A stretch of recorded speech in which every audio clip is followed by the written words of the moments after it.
আর ঢিলটা ঠিক জায়গাতেই গিয়ে লেগেছে, কি বলো? নৈশি হেসে চলে গেল। সাবির ভোতা মুখে দাঁড়িয়ে থাকলো ছাদে, নিজের গালে নিজেই চড় মারল। তারপর একা একা বলল, সাব্বির, তুই একটা বলদ। বাংলাদেশে আসার প্রতি প্রচণ্ড এক অনীহা নৈশির তৈরি হয়েছিল আগে থেকেই। ছোটবেলা থেকেই মাঝে মধ্যে নৈশি দেখতো মা লুকিয়ে কাঁদছে, ও সামনে গেলে নিজেকে স্বাভাবিক করে ফেলতো। আবার ওই অল্প বয়সে সাংসারিক জটিলতাগুলো না বুঝলেও এতটুকু বুঝতো বাবা মায়ের মধ্যে কোনো মনোমালিন্য নেই, বরং সবসময় তারা খুব স্বতঃস্ফূর্ত। প্রশ্নটা আস্তে আস্তে জোরালো হতে লাগলো নৈশির মনে। এত খুশি, এত আনন্দ, বাবা এত ভালোবাসে মাকে, তারপরেও মা আড়ালে কাঁদে কেন? একটু বয়স হওয়ার পর নৈশির মা আয়েশা নিজে সব বলেছিল নৈশিকে। বলেছিল আয়েশা তার পরিবারের কাছে বেঁচে থেকেও মৃত। সেদিন সব শোনার পরে খুব রাগ হয়েছিল নৈশির। কি করেছে তার মা? নিজের পছন্দের মানুষকে বিয়ে করতে চেয়েছে, এটা কি কোনো অপরাধ? এজন্য এত বড় শাস্তি দিল পরিবার? আয়েশা বলেছিল রাগে অভিমানে আয়েশার সাথে অমনটা করলেও তারা সবাই আসলে খুব ভালো মনের মানুষ। কিন্তু নানা বাড়ির প্রতি একটা অদম্য ক্রোধ নৈশির মনে তৈরি হতে শুরু করেছিল সেদিন থেকেই। একসময় নৈশি সিদ্ধান্ত নিয়েছিল, যে দেশ থেকে তার মাকে এক বুক কষ্ট নিয়ে ফেরত আসতে হয়েছে, সেই দেশে সে কখনো যাবে না। মায়ের কাছে যখন দেশের গল্প শুনতো তখন খুব ইচ্ছে হতো সুজলা সুফলা সবুজে ঘেরা দেশটাকে একবার দেখতে যেতে। কিন্তু পরক্ষণে আবার মনে পড়তো নিজের প্রতিজ্ঞার কথা। এমনকি বড় হওয়ার পরে আফরোজা বেগম নৈশিকে অনেকবার বলেছিলেন একবার দেশে ফিরতে। নৈশি রাজি হয়নি। নৈশি মনে মনে দেশে না যাওয়ার প্রতিজ্ঞা করলেও আয়েশা খুব করে চাইতো নৈশিকে নিয়ে একদিন ফিরে যাবে বাংলাদেশে। আরও চাইতো দেশেরই কোনো একটা ছেলেকে বিয়ে করে নৈশি যেন বাংলাদেশে সেটেল হয়। নৈশি রাজি হতো না। আয়েশা তবুও বোঝাতো। নৈশি ছিল জায়ানের চোখের মণি, মেয়ে বলতে পাগল ছিল সে। কিন্তু তাই বলে স্ত্রীর প্রতি ভালোবাসায় ভাটা পড়েনি কখনো এতটুকুও। বরং স্ত্রী থেকে মেয়ের মা হওয়ার পর ভালোবাসা বেড়েই চলছিল উত্তরোত্তর। স্ত্রী যেটা চাইতো জায়ান সেটা পূরণ করতে ব্যস্ত হয়ে পড়তো সবসময়। জায়ান প্রথম থেকে বুঝেছিল নৈশি যখন একবার বলেছে সে কখনো বাংলাদেশে যাবে না, তখন সে সেটাই করবে। এদিকে স্ত্রী যেহেতু চেয়েছে মেয়েকে দেশে ফেরাতে, সেই আবদারটাও সে ফেলতে পারছিল না। অবশেষে অনেক ভেবেচিন্তে একটা সিদ্ধান্ত নিয়েছিল জায়ান। আয়েশার মৃত্যুটা ছিল একেবারে আকস্মিক। 5 বছর আগে সেই রাতের কথা নৈশি চাইলেও কখনোই ভুলতে পারবে না। জায়ান সেদিন ব্যবসার কাজে অন্য শহরে গিয়েছিল। বাসায় ছিল শুধু নৈশি আর আয়েশা। নৈশির এক্সাম চলছিল তখন। রাত জেগে পড়তে হতো খুব। সেদিনও অনেক রাত অবধি পড়ছিল নৈশি।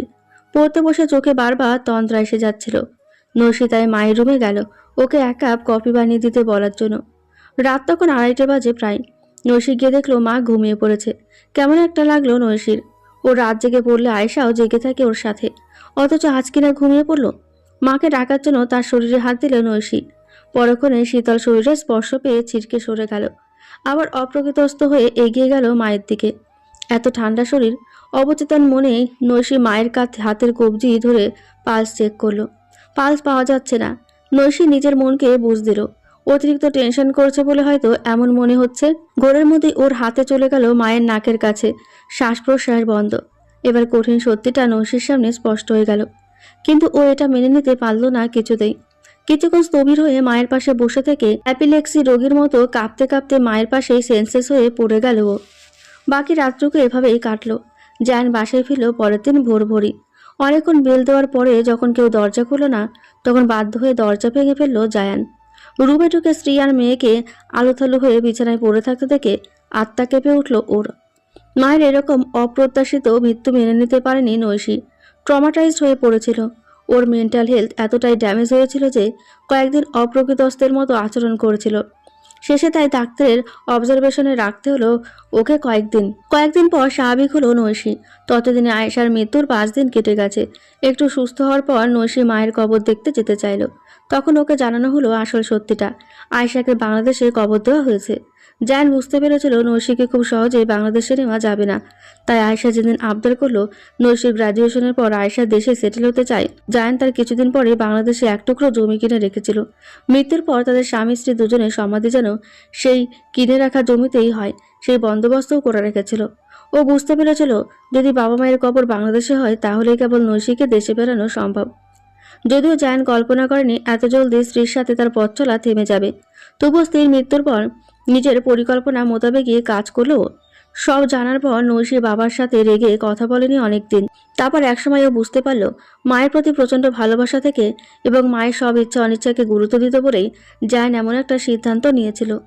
আয়েশা জীবিত থাকাকালীন নৈশী দেশে না ফেরার জেদ ধরে থাকলেও মায়ের মৃত্যুর পর তার ইচ্ছেটা নৈশীর কাছেও মুখ্য হয়ে উঠল একটা সময়ের পরে। জায়ানের ক্যান্সার ধরা পড়েছিল আয়েশার মৃত্যুর 1 বছর পরে, কিন্তু নৈশীর কাছে সেটা লুকিয়ে গিয়েছিল জায়ান। ট্রিটমেন্ট চলছিল। মাঝে মাঝে বাবার অসুস্থতা দেখে নৈশী ডাক্তার দেখাতে বলে।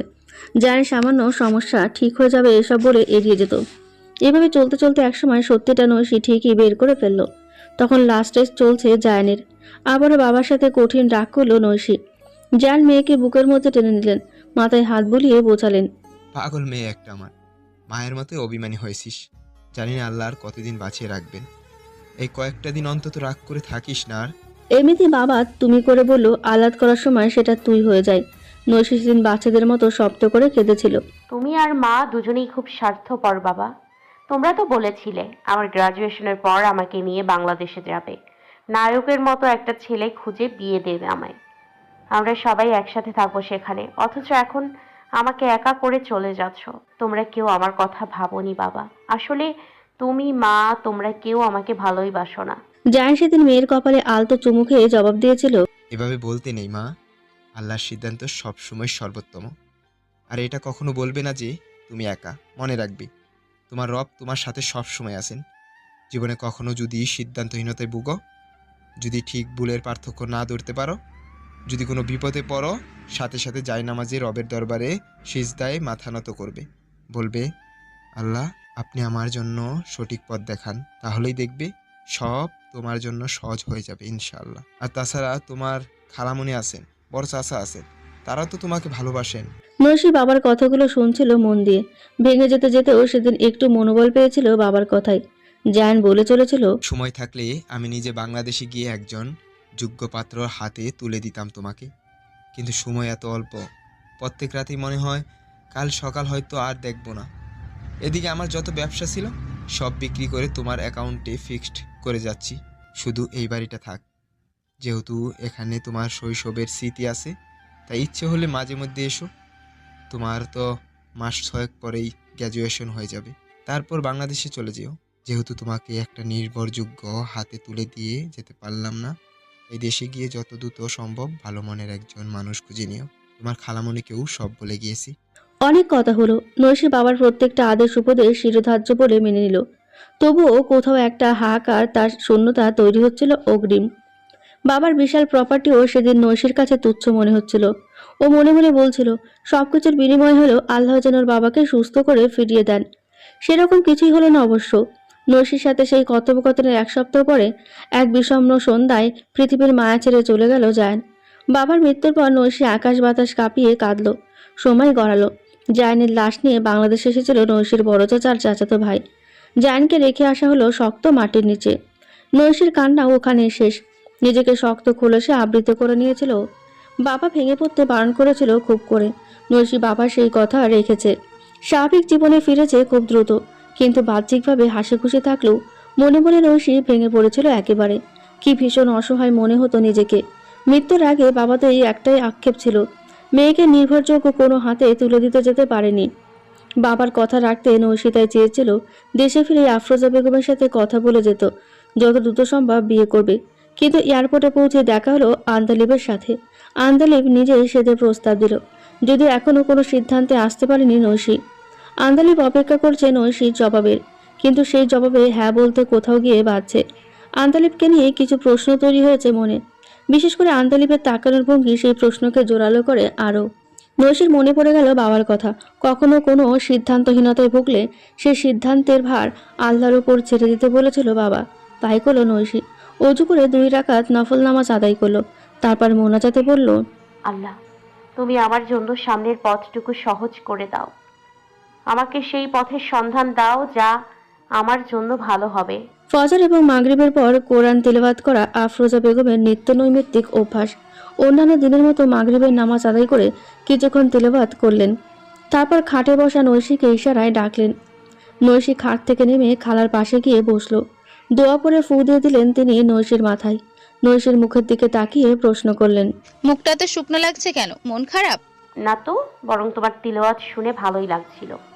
প্রত্যেকদিন তুমি যখন তিলাওয়াত করো তখন মায়ের কথা মনে পড়ে যায়। মাও এই কাজটা করতেন রোজ। মনে হচ্ছে কিছু বলতে এসেছিস আমাকে। এতদিন সিদ্ধান্তে আসতে পারিনি বলে তোমাকে একটা কথা বলা হয়নি। আন্দালিব ভাই আমাকে বিয়ের প্রস্তাব দিয়েছে।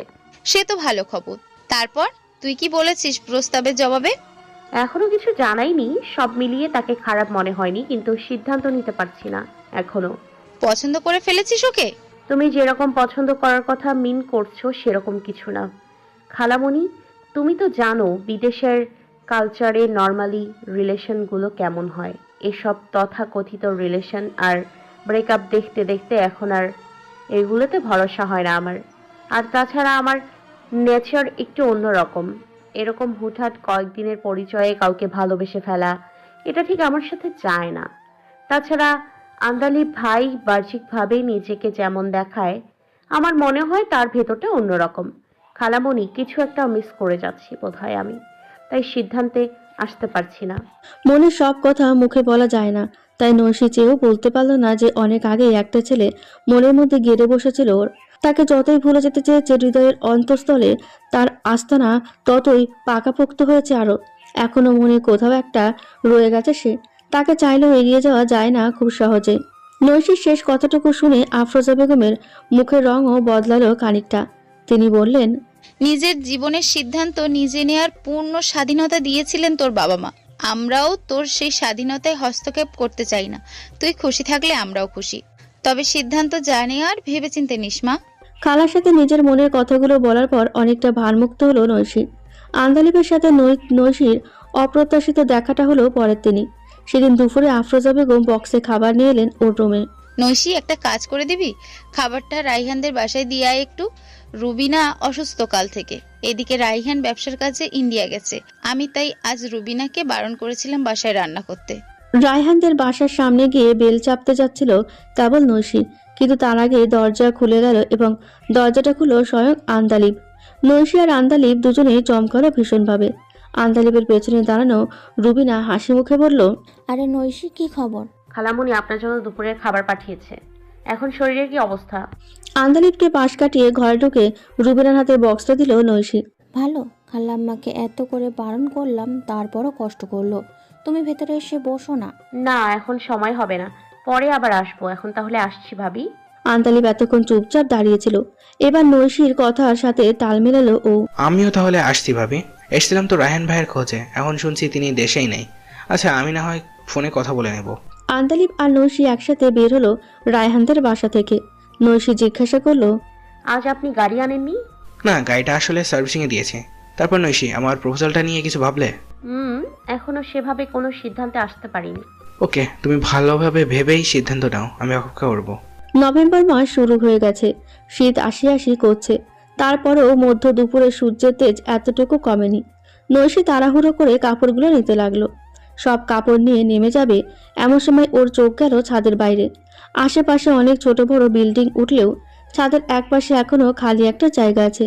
সেই পাশটা থেকে মেইন রোড দিয়ে ওদের শাখা রোডে ঢোকার রাস্তাটা দেখা যায়। শাখা রোডে ঢুকতেই পাশে একটা পার্ক করে রাখা গাড়ি চোখে পড়ল নৈশির। গাড়িটা দেখার পরেই ওর মনে হলো এটা আন্দালিবের গাড়ি।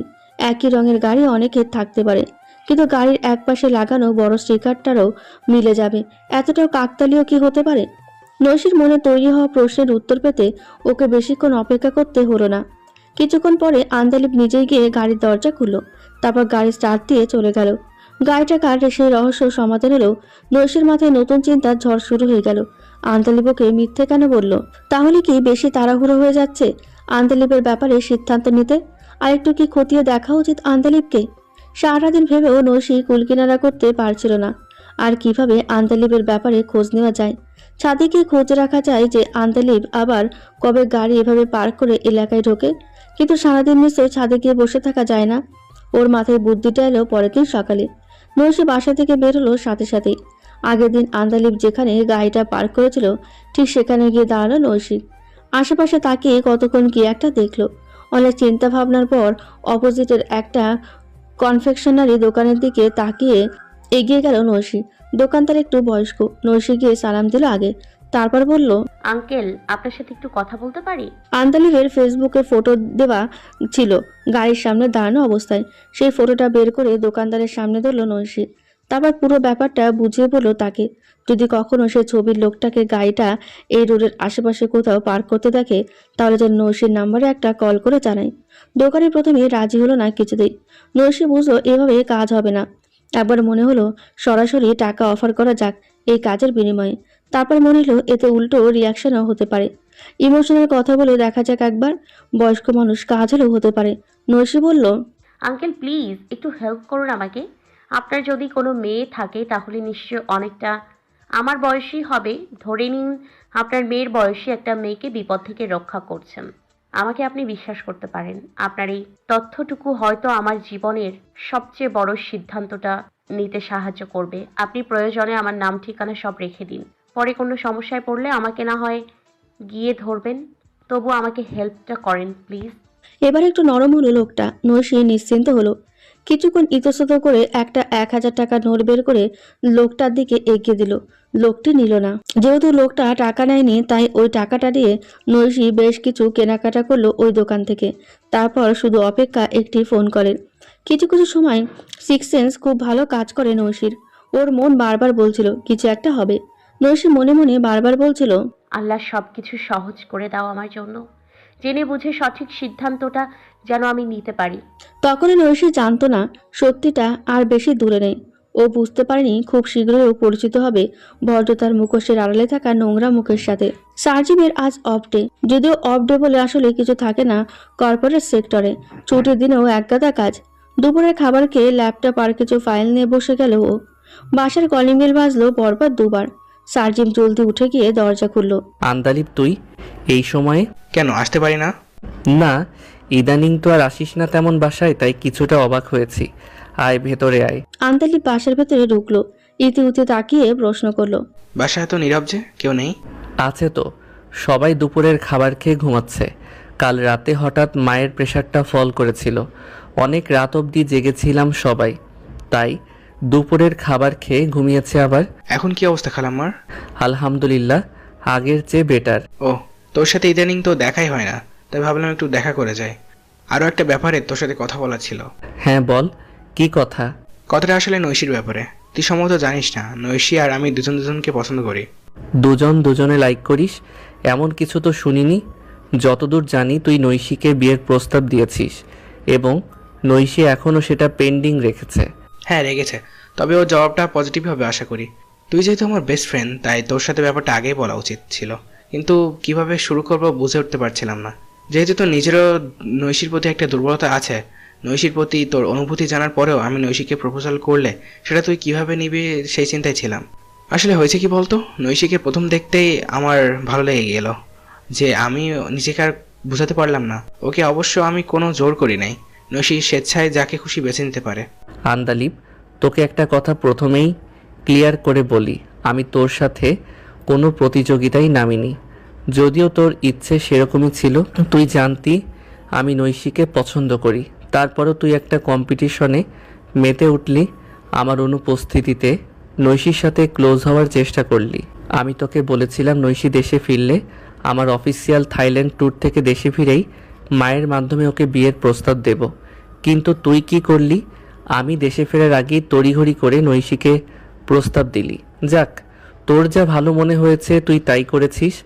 নৈশী যদি তোকে লাইফ পার্টনার হিসেবে পছন্দ করে, তোর সাথে ভালো থাকে, তাতে আমার অসুবিধা নেই।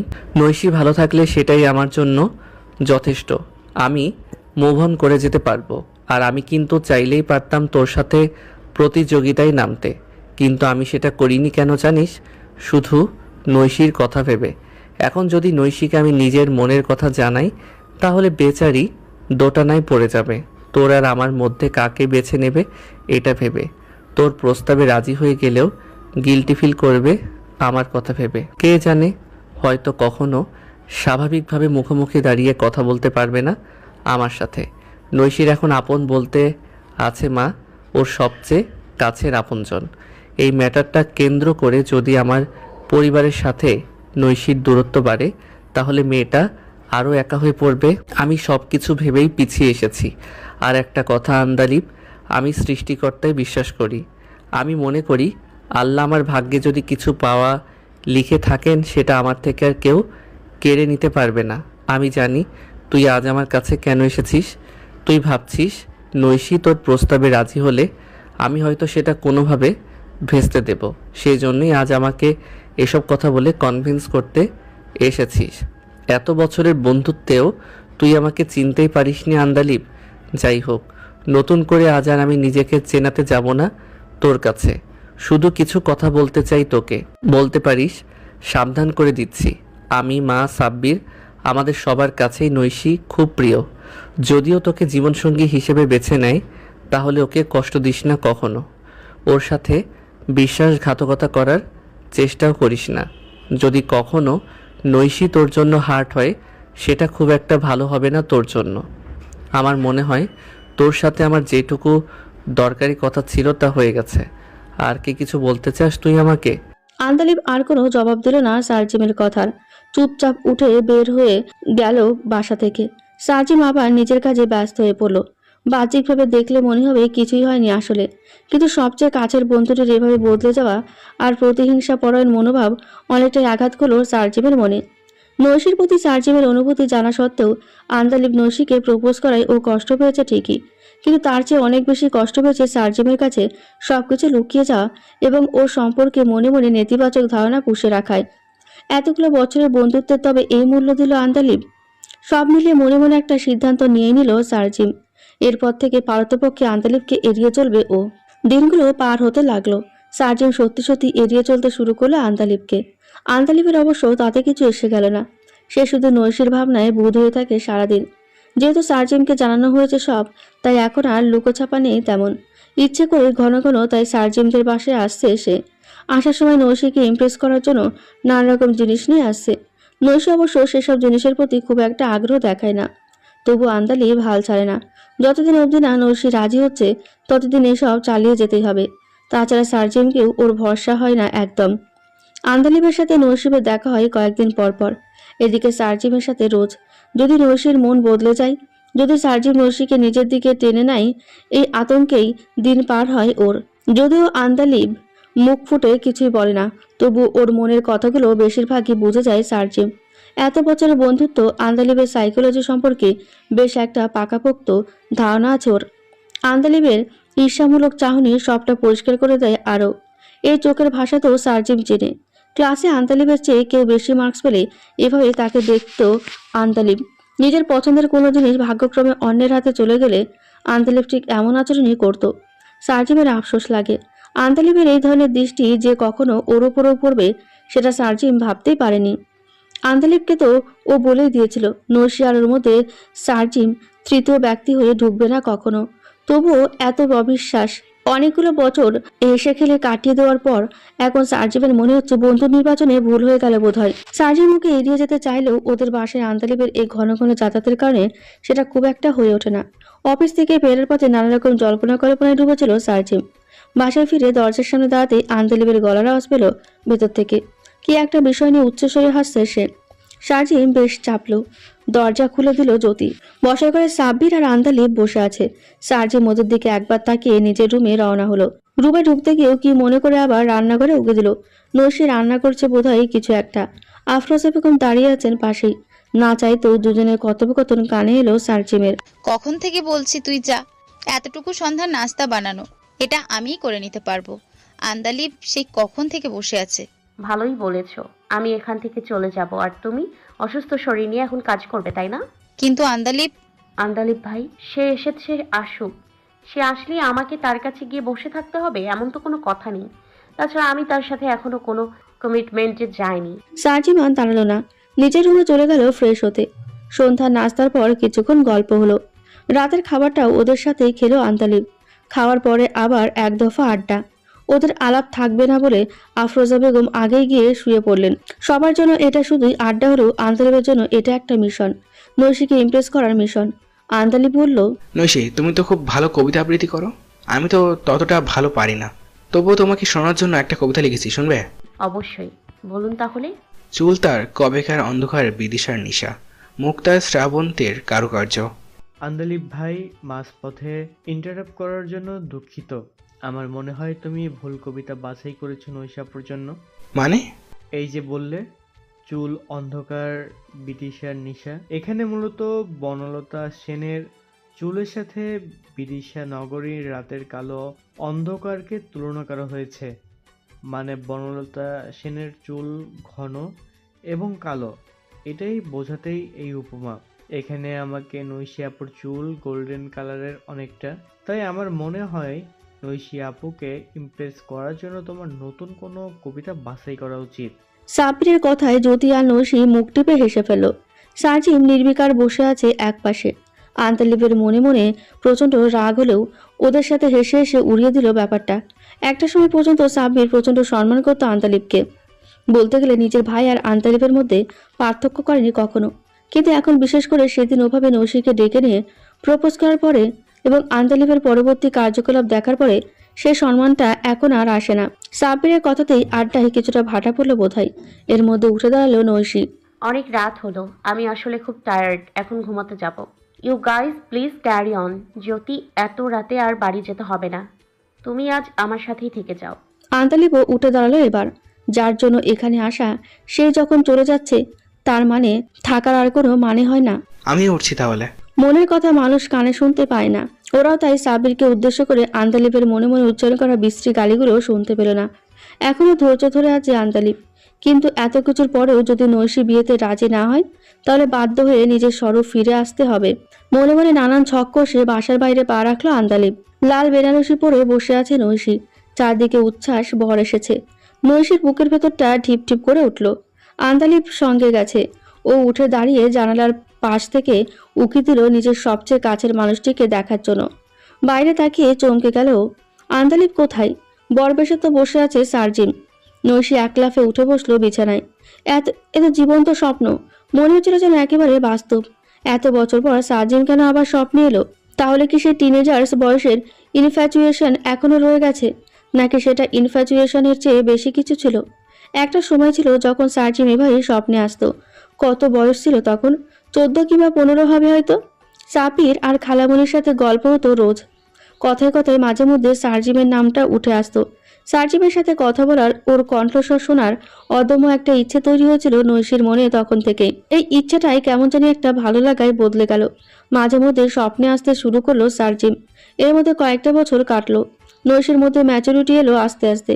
যেহেতু সার্জিম তখনও ধরাছোঁয়ার বাইরে, তাই নিজের মতো করে একটা ব্যাখ্যা দাঁড় করালো নৈশি। সার্জিমের প্রতি ওর অনুভূতি শুধুই একটা কিশোরী বয়সের আবেগ। এতদিন এটাই মনে প্রাণে বিশ্বাস করে এসেছে ও। অথচ আজ আবার স্বপ্নটা দেখার পর সব কেমন ওলটপালট লাগছে। বিছানা ছেড়ে উঠে ব্যালকনির দিকে এগিয়ে গেল নৈশি। সেই বিকেলে ভাত ঘুম দিয়েছিল ও। এর মধ্যে সন্ধ্যা গড়িয়ে রাতও নেমে এলো। বাইরে মুষলধারে বৃষ্টি হচ্ছে। বৃষ্টির তেজে সামনে কিছু দেখা যাচ্ছে না স্পষ্ট। শীত দরজায় কড়া নাড়ছে, অথচ এই অসময়ে বৃষ্টি। কি যে সুন্দর একটা পরিবেশ। মন স্থির থাকলে নৈশি হয়তো প্রিয় কোনো কবিতার 2 লাইন আউড়ে দিত এখন আপন মনে। কিন্তু ওর মন মেজাজ এখন যথেষ্ট বিক্ষিপ্ত। একে তো আন্তালিব সম্পর্কে কোনো আপডেট পাওয়া যায়নি এখনো। তারপর আবার সার্জিমের নাম ধরে একটা পোকা মস্তিষ্কে কুটকুট করে চলেছে অবিরত। খুব বেশি কিছু ভাবার আর সময় পেল না নৈশি। তার আগেই মোবাইলের রিংটোন ভেসে এলো ওর কানে। নৈশি রুমের মধ্যে গিয়ে মোবাইল হাতে নিল। Unknown number. রিসিভ করে সালাম দিতে লোকটা সালামের জবাব দিল। তারপর বলল, চিনতে পারছেন আমাকে? সেই যে দোকানদার বলেছিলেন সাদা স্টিকার লাগানো গাড়িটা এলে যেন আপনাকে জানাই। গাড়িটা সম্ভবত অনেকক্ষণ আগেই এসে থেমেছে রাস্তার অপোজিটে। এতক্ষণ বেশি বৃষ্টি হওয়ায় স্পষ্ট খেয়াল করিনি, এইমাত্র দেখার পর আপনাকে জানালাম। অনেক অনেক ধন্যবাদ আঙ্কেল। ফোন রেখে চট করে খাটের ওপর থেকে ওড়না টেনে নিল নৈশি। আফরোজা বেগম রূপের সামনে এসে বলল, আমি একটু বের হচ্ছি খালামণি, ফিরে এসে তোমাকে বিস্তারিত বলবো। আফরোজা বেগম কিছু বলতে যাবেন, তার আগে ও বের হয়ে গেল বাসা থেকে। রায়হানদের বাসার সামনে গিয়ে মনে হলো অনেক বড় ভুল হয়ে গেছে। এখন বাসার মধ্যে ঢুকবে কিভাবে? বেল বাজাতে গেলে তো আন্তালিব সতর্ক হয়ে যাবে। আনমনি দরজার হাত রাখলো নৈশি এবং অবাক হয়ে খেয়াল করলো দরজা লক করা হয়নি। ভাগ্য আজ সুপ্রসন্ন বলতে হবে। নৈশির সামনে অনেক বড় একটা তিক্ত নোংরা শক্তি উন্মোচিত হবে বলে বোধহয় দরজা আনলক ছিল। কে জানে, হয়তো তাড়াহুড়োয় ভালো করে দরজা লক করা হয়নি, অথবা হতে পারে দরজা লক করা খুব একটা জরুরি মনে করেনি। এই ঝড় বৃষ্টির মধ্যে এত রাতে কেই বা আসবে? কিংবা দুজনের শরীরে ক্ষুধা মেটানোর তারা এতটাই বেশি ছিল যে ওদিকে খেয়াল করার সময় পায়নি। অবশেষে সত্যিটার একেবারে মুখোমুখি দাঁড়ালো নৈশী। মনে মনে যেটা ভেবেছিল সেটাই তবে সত্যি ছিল। বেডরুমের খাটের উপরে যে দুজন মানুষ আদিম বুনো উল্লাসে মেতেছে, এদের দুজনকে নৈশী চেনে। একজন আন্দালিব, সে আন্দালিব যে তার দিন রাত এক করে দিচ্ছে নৈশীকে পাওয়ার জন্য।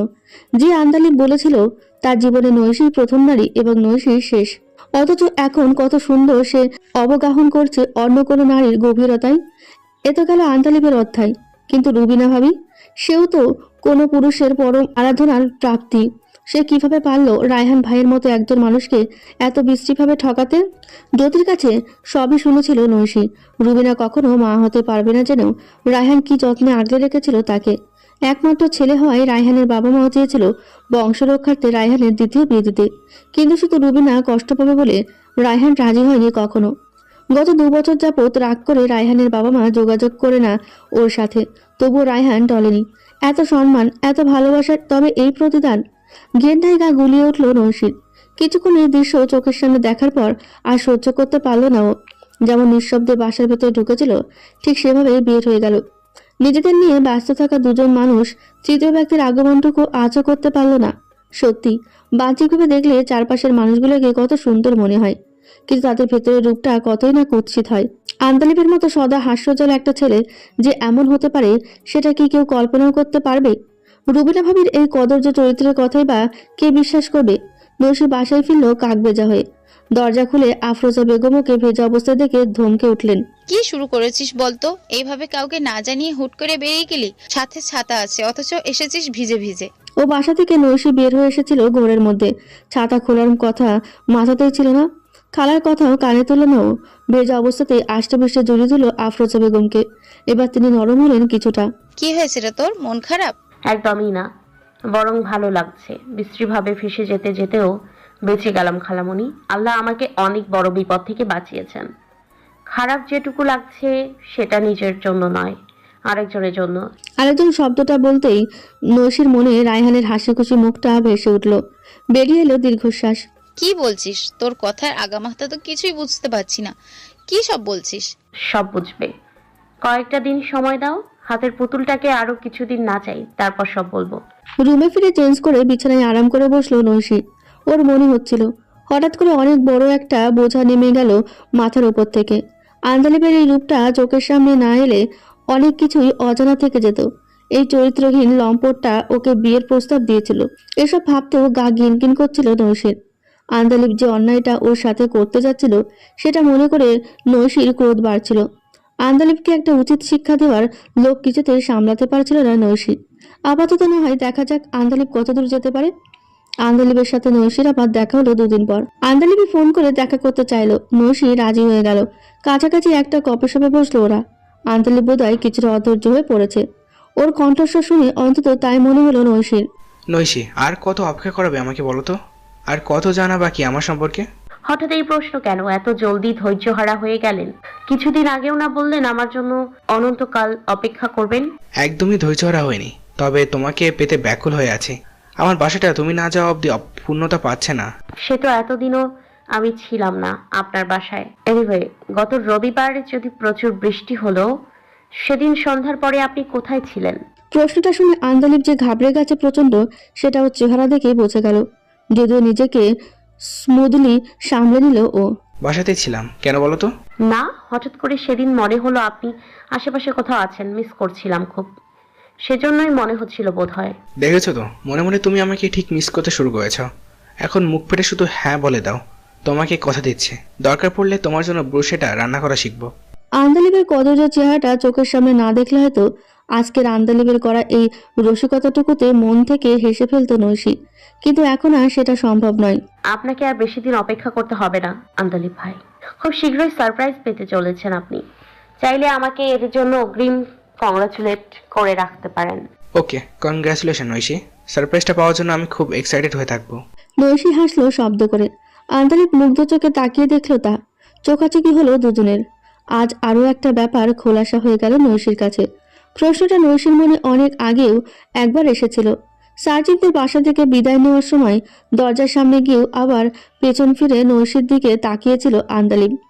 নৈশি দেখেছিল একজোড়া চোখ মুগ্ধতা নিয়ে তাকিয়ে আছে ওর দিকে, কিন্তু মুগ্ধতার সাথে আরো কিছু ছিল ওই চোখে।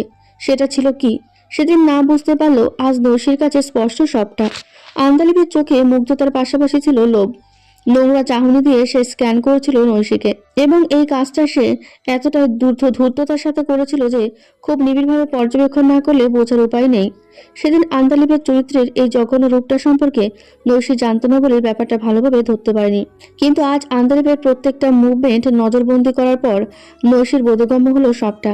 এই যে আন্দালিব কফি মগ হাতে তুলে নিচ্ছে, সানগ্লাসটা একটু নড়াচড়া করছে, আঙুল দিয়ে কিছুক্ষণ পর পর চুষে ব্যাক ব্রাশ করছে। এসব করতে করতেই ওর চোখ ঘুরে বেড়াচ্ছে নৈশি শরীরের নিষিদ্ধ স্থানগুলোতে। বিষয়টা বোঝার সাথে সাথে নৈশি উঠে দাঁড়ালো। আন্দালিব ভাই, অনেকটা সময় হয়ে গেছে, এবার আমাদের ফেরা উচিত। বাসায় ফিরে কতক্ষণ ঝিম মেরে বিছানায় বসে থাকলো নৈশি। আন্তালিবের সাথে দেখা করতে যাওয়াটা ভুলই হয়ে গেল বোধহয়। মনে মনে সিদ্ধান্ত নিয়ে নিল যত দ্রুত সম্ভব আন্তালিবের চ্যাপ্টারটা ক্লোজ করতে হবে। শুধু একবার তোমাকে ছোবো, ওই আনন্দে কেটে যাবে অজস্র জীবন। শুধু একবার তোমাকে ছোবো, অহংকারের মুছে যাবে সকল দীনতা। শুধু একবার তোমাকে ছোবো, স্পর্শ মুখে লেখা হবে অজস্র কবিতা। শুধু একবার তোমাকে ছোবো, শুধু একবার পেতে চাই অমৃত আস্বাদ। শুধু একবার তোমাকে ছোবো, অমরত্ব বাণী, অমরত্ব বন্দী হবে হাতের মুঠোয়। শুধু একবার তোমাকে ছোবো, তারপর হব ইতিহাস। সার্জেন পেছনে নিঃসুপ দাঁড়িয়ে মন্ত্রমুগ্ধের মতো নৈশির আবৃত্তি শুনছিল। কি চমৎকার! যতবার তোমার আবৃত্তি শুনি ততবার তৃষ্ণা আরো বেড়ে যায়। হঠাৎ আন্তালিবের কণ্ঠস্বর শুনে নৈশি কিছুটা চমকে উঠল। আরো বড় চমকটা পেল ও পেছনে ফিরে আন্তালিব আর ওর মাঝামাঝি স্থানে সার্জিমকে দেখে। সার্জিম নৈশিকে ছাদে একা একা আবৃত্তি করতে দেখে পেছনে দাঁড়িয়েছিল, কিন্তু ওর পেছনে ঠিক কখন যে আন্তালিব এসে দাঁড়িয়েছে সেটাও দেখেনি। আন্তালিবকে দেখে ছাদের দরজা থেকে আবার নিচের দিকে রওনা হলো সার্জিম। আন্তালিব বলল, সে কি, চলে যাচ্ছিস কেন? কাজ আছে, তোরা কথা বল, আমি আসছি। আন্তালিবও মনে মনে এটাই চাইছিল, নৈশির সাথে একা কিছুক্ষণ সময় কাটাতে। নৈশি ওর সেই আশার গুড়ে বালি ছাড়ল। নিজেও সিঁড়ির দিকে এগোতে এগোতে বলল, আমি এখন বাসায় যাব। আন্দালিব ভাই, আপনিও চাইলে বাসায় আসতে পারেন। গতকাল তো ফোনে বলেছিলেন 1 সপ্তাহের জন্য দেশের বাইরে যাচ্ছেন, আজ হঠাৎ এখানে? সার্জিম কল করে দাওয়াত করলো কাল। ওর প্রমোশন উপলক্ষে আজ নাকি আয়োজন হচ্ছে রাতে, তাই দেশের বাইরে যাওয়াটা 2 দিন পিছিয়ে দিলাম।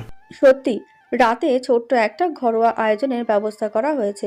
বাসার লোক আর বাইরের বলতে জ্যোতি, ওর মা বাবা আর রায়হান, রুবিনাকে ইনভাইট করা হয়েছে, কিন্তু আন্দালিবকেও যে আসতে বলা হয়েছে সেটা নৈশি জানতো না। রায়হান আর রুবিনা এসে হাজির হলো সন্ধ্যার পরপরই। সেদিন রাতের পর আজ আবার রুবিনাকে দেখলো নৈশি।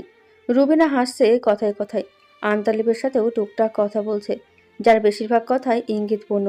সবচেয়ে আশ্চর্যের বিষয় হচ্ছে এদের দুজনের মধ্যে গোপন সম্পর্কটার কথা না জানলে সবারই এই কথাগুলো স্বাভাবিক বলে মনে হবে, অন্য আর 5-10টা ঠাট্টার মতো। রুবিনার কি একটা কথাই আন্তালিব বলে উঠল, এসব ব্যাপার না, আমি তো আপনার ছোট ভাইয়ের মতোই, তাই না ভাবি? নৈশির গা ঘিনঘিন করে উঠল এদের নোংরা কার্যকলাপ দেখে। গোপনে অবৈধ সম্পর্ক রেখে ওপরে ভাই বলে দাবি করছে আন্তালিব। এতটা কুৎসিত কোনো মানুষ হতে পারে? নৈশি আর ওখানে বসতে পারল না, উঠে নিজের রুমে চলে গেল। এবার একটা হেস্তনেস্ত না করলেই নয়। নিজেকে একটু ধাতস্থ করে নৈশি আবার গিয়ে বসলো। রায়হান ওকে দেখে বলল, কি ব্যাপার নৈশি, তোমার মুখটা এত শুকনো লাগছে কেন? কিছু নিয়ে চিন্তিত? রায়হানের মুখটা হাসি হাসি, সেই মুখের দিকে তাকিয়ে নৈশির মায়া হলো খুব। সবটা জানার পর এই মুখে কি হাসি থাকবে? নৈশি মাথা নেড়ে বলল, না তো, আসলে কাজ করেছি তাই কিছুটা ক্লান্ত। তাই বলো, শুনেছি তুমি খুব ভালো আবৃত্তি করো, আমাদের একটা আবৃত্তি শোনাবে? অবশ্যই, কেন নয়। অতটুকুও চাইনি বালিকা, অত শোভা, অত স্বাধীনতা। চেয়েছিল আরো কিছু কম। আয়নার দ্বারে দেহ মেলে দিয়ে বসে থাকা সবটা দুপুর। চেয়েছিল মা বকুক, বাবা তার বেদনা দেখুক। অতটুকু চাইনি বালিকা, অত হৈরৈ লোক, অত ভিড়, অত সমাগম। চেয়েছিল আরো কিছু কম, একটু জলের খনি, তাকে দিক তৃষ্ণায় খুনি। চেয়েছিল একটি পুরুষ তাকে বলুক রমণী। সবাই একত্রে হাততালি দিয়ে উঠল। রায়হান বলল, আমার জীবনে শোনা বেস্ট আবৃত্তি ছিল এটা। এটা একটু বেশি হয়ে গেল না? একদমই না। এই সার্জিম শোন, এরপর থেকে প্রত্যেক সপ্তাহে তোদের বাসায় দাওয়াত করবি আমাকে, কেমন? আমি নৈশির আবৃত্তি শুনতে আসব। সার্জিম শব্দহীন হাসল, কিন্তু ওর তীক্ষ্ণ অনুসন্ধানের দৃষ্টি বারবার নৈশির দিকে চলে যাচ্ছিল। কয়েকদিনে কিছু একটা চেঞ্জ এসেছে নৈশির মধ্যে, কিন্তু সেটা কি? আটার আসর ভাঙলো একসময়, যে যার গন্তব্যে রওনা হলো। সবাইকে বিদায় দিয়ে সাব্বির দরজা লক করে শুতে চলে গেল। নৈশিও উঠতে যাচ্ছিল কেবল, সারা আড্ডায় চুপ করে থাকা সার্জিম কথা বলে উঠল এবার।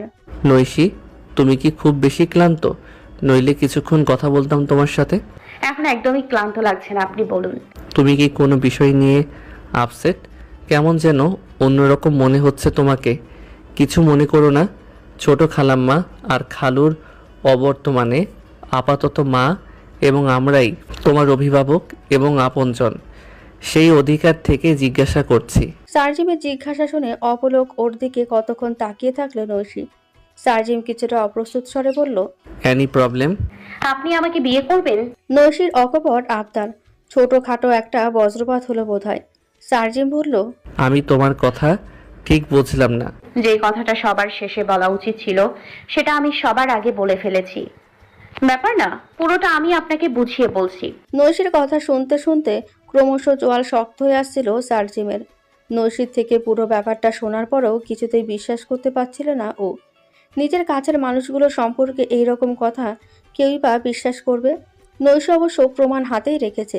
নিজের মতো করে পুরো ব্যাপারটা ব্যাখ্যা করে মোবাইলের ভিডিও ফোল্ডার বের করে সার্জিমের দিকে এগিয়ে দিল ও। এই ভিডিওটা আপনাকে দেখাতে আমি প্রচন্ড সংকোচ এবং লজ্জিত বোধ করছি, কিন্তু আমি নিরুপায়। আমি জানি শুধু আমার মুখের কথায় কেউ এই সত্যিটা বিশ্বাস করবে না, তাই বাধ্য হয়ে এই প্রমাণটা রাখতে হয়েছিল আমাকে। বিশ্বাস করুন। সার্জিম হাত বাড়িয়ে যখন নৈশির মোবাইলটা নিল, তখন ওর চোখে অবিশ্বাস। ভিডিও প্লে করে কয়েক সেকেন্ডের মধ্যেই পাওয়ার বাটন চেপে মোবাইলের আলো নিভিয়ে দিল সার্জিম। দুজনেই বোবা হয়ে বসে থাকলো অনেকটা সময়। এতগুলো বছরে নিজের সবচেয়ে কাছের বন্ধুটির এরকম কুৎসিত চরিত্রের কথা জানতেই পারেনি ও কখনো। আর রুবিনা ভাবি, সে তো বয়সে ওদের চেয়ে অনেকটা বড়। সার্জিম নীরব থাকায় নৈশিকেই কথা বলতে হলো আবার। সার্জিম ভাই, আপনি কি ভিডিওটা করায় আমাকে খারাপ ভাবছেন? বিশ্বাস করুন, শুধু নোংরা ওই মানুষ দুটোর মুখোশ খুলতেই আমাকে এটা করতে হয়েছে। আমি তোমাকে বিশ্বাস করছি নৈশি। যেহেতু আন্দালিব ভাইয়ের প্রতি আমার কখনো কোনো অনুভূতি জন্মায়নি, তাই সে জাহান্নামে গেলেও আমার তাতে কিচ্ছু যায় আসে না। আমি শুধু রায়হান ভাইয়ের কথা ভাবছি। এতদিনে যতটা জেনেছি এবং দেখেছি, রুবিনা ভাবিকে তিনি পাগলের মতো ভালোবাসেন। যে স্ত্রীর জন্য তিনি এতটা স্যাক্রিফাইস করেছেন, সে কিনা দিনের পর দিন ধোঁকা দিয়ে গিয়েছে তাকে। আমি চাই রুবিনা ভাবি তার এই বিশ্বাসঘাতকতার উচিত শাস্তি পাক। সে তো পাবেই, তবে আন্দালিবকেও আমি ছাড়ব না। একটা চরিত্রহীন লম্পট এত নোংরা স্বভাবের হয়ে তোমাকেও প্রস্তাব দেওয়ার সাহস পায় কি করে? তোমার পুরো লাইফটা স্পয়েল হয়ে যেত ওর সাথে বিয়ে হলে। সার্জিম আপন মনে বলে চলেছে। ওর প্রতি সার্জিমের এই পজিটিভনেস খুব ভালো লাগলো নৈশির। ও বলল, ওকে, দুজনকেই না হয় শাস্তি দেওয়া যাবে। তার আগে আমার প্রশ্নের জবাব দিন। প্রশ্নটা অনেকক্ষণ আগে করলেও উত্তর এখনো পাইনি। এর মধ্যে হঠাৎ বিয়ের প্রসঙ্গ এলো কেন? আন্দালিব ভাইকে উচিত শিক্ষা দেওয়ার এর চেয়ে ভালো কোনো উপায় মাথায় আসছে না। শুধু আন্দালিবকে শিক্ষা দিতে আমাকে বিয়ে করতে চাইছো? এটাও একটা কারণ, তবে গৌণ মুখ্য আরো কারণ রয়েছে। সেগুলো সব আমি বলবো, তবে এখন নয়। যদি সত্যি আপনার সাথে আমার বিয়েটা হয় তাহলে বলবো। এই যে বারবার বিয়ের কথা বলছো, আনইজি লাগছে না? আমি যদি রিজেক্ট করে দেই?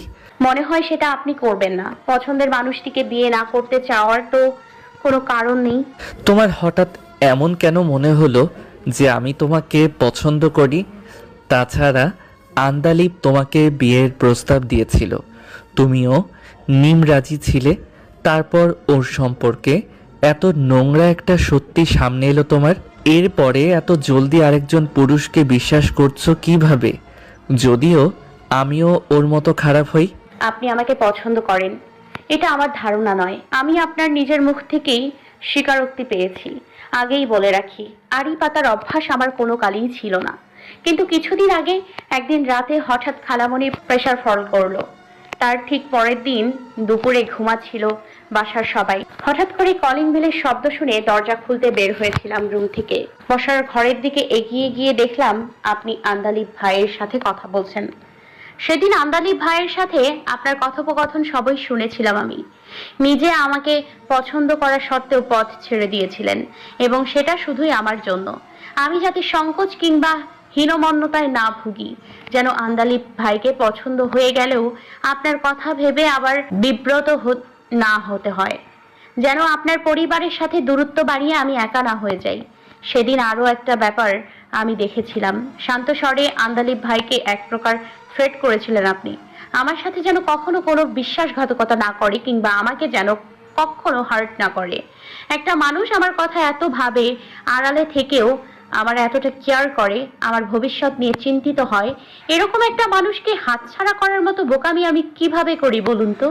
আর রইল আন্দালিব ভাইয়ের কথা, একজন চরিত্রহীন মানুষ দিয়ে তো আর আমি সারা পৃথিবীর সব পুরুষকে বিচার করতে পারি না, তাই না? আন্দালিব ভাইয়ের মতো চরিত্রহীন যেমন আমি দেখেছি, তেমনি আমার বাবার মতো মহৎ চরিত্রের একজন পুরুষকেও আমি দেখেছি ছোটবেলা থেকে। কি গভীর ভালোবাসার যত্নে সে আগলে রাখতো মাকে। তাই শুধু একজনকে দিয়ে আমি সবাইকে বিচার করতে পারি না। বাই দ্য ওয়ে, আন্দালিব ভাইকে বিয়ের ব্যাপারে আমি যে নিমরাজি ছিলাম সেটা আপনি কিভাবে জানলেন? একদিন সন্ধ্যায় মায়ের রুমে যাচ্ছিলাম তার সাথে কথা বলার জন্য, কিন্তু ঢুকতে যাওয়ার আগেই রুমের মধ্যে তোমার গলার আওয়াজ পেলাম। আগেই বলে রাখি, আড়ি পাতার অভ্যাস আমার কোনো কালেই ছিল না। সেদিন মায়ের সাথে তোমার আলাপ শুনেছিলাম কিছুটা। আন্দালিবের প্রস্তাবটা নিয়ে তুমি সিদ্ধান্তহীনতায় ভুগছিলে। সম্ভবত ওর প্রতি আগে থেকেই একটা সন্দেহ তৈরি হয়েছিল তোমার মনে। ওখান থেকেই জানলাম আর কি ব্যাপারটা। অনেক কথা হলো আজ, অনেক অজানা জানলাম। শুধু একটা প্রশ্নের উত্তর পাওয়া হলো না।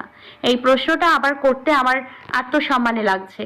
যাই হোক, আন্দালিবের চ্যাপ্টার যেহেতু ক্লোজ, এদিকে বিয়ের বয়স হয়ে গেছে, তাই দেরি করে লাভ নাই। কালই পত্রিকায় পাত্র চেয়ে একটা বিজ্ঞাপন দিয়ে দেই, কি বলেন?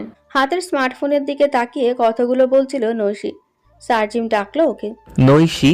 নৈশি চোখ তুলে তাকালো, হাসছে সার্জিম। নৈশির হঠাৎ কি জানি একটা হলো। কয়েকদিন আগে আফরোজা বেগমের সাথে সার্জিমের ভিডিও কলে কথোপকথন মনে পড়ে গেল। সার্জিম হাসলে আফরোজা অন্যদিকে চোখ সরিয়ে নেন নজর লাগার ভয়ে। নৈশির মনে হলো তিনি আসলে ভুল কিছু বলেননি। এই শব্দহীন হাসি শত রমণীর হৃদয়ে ঝড় তুলতে যথেষ্ট।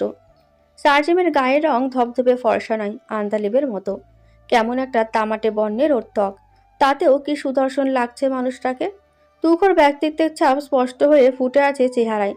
আপাত দৃষ্টিতে তাই আন্তালিবকে চোখ ধাঁধানো সুন্দর মনে হলেও সার্জিমের হাসির কাছে আন্তালিবের ডাহা ফেল করে যাবে। সামনে হীরা ছিল, অথচ এতদিন কিনা কাচের টুকরোকে নিয়ে ভেবেছে নৈশি। সার্জিম মুখে হাসি ধরে রেখেই বলল, এখন রাত 12:21। মঙ্গলবার শেষ হয়ে বুধবারে পড়েছে কিছুক্ষণ আগে।